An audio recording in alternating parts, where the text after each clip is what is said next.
C'est qu'Oligui Nguema considère les Gabonais comme des idiots, des analphabètes, des illettrés, des buveurs de Moufakou. Hein? Les Gabonais boivent tellement le Moufakou que quand Oligui Nguema disait « Nous allons rendre le pouvoir aux civils », les Gabonais n'ont pas compris qu'Oligui Nguema disait « Nous allons rendre le pouvoir à Oligui Nguema sans grade ». Astaghfirullah. Est-ce que vous voyez le degré de mépris que ce type-là a pour le peuple gabonais? Quelqu'un qui dit qu'il représente un pays, est-ce qu'il peut s'amuser à dire que c'est un problème de français?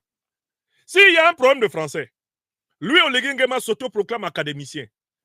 Il est académicien avec Bois Bouvier, il est académicien avec Perel Manmark. Voilà les trois qui connaissent le français au Gabon. Sinon, les autres Gabonais n'ont rien compris.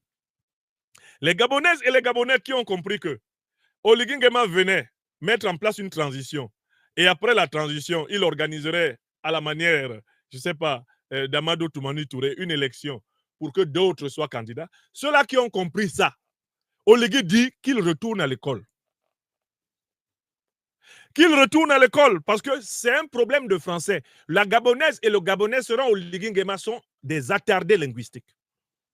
Pourtant, quand nous retournons au coup d'État, Oligui Nguema, dans le contexte où il a parlé, disait très clairement qu'il allait rendre le pouvoir aux civils, c'est-à-dire à quelqu'un d'autre que lui-même. Personne ne peut expliquer les phrases d'Oligui Nguema en 2023 sans les appliquer de la manière suivante. Quand en 2023, Oligui Nguema dit « Nous allons rendre le pouvoir aux civils », la phrase d'Oligui Nguema signifie « Nous allons rendre le pouvoir aux civils, sauf à Oligui Nguema ». Même si Oligui Nguema enlève ses galons de général pour devenir civil, nous n'allons pas lui donner le pouvoir. C'est ce que la phrase signifiait.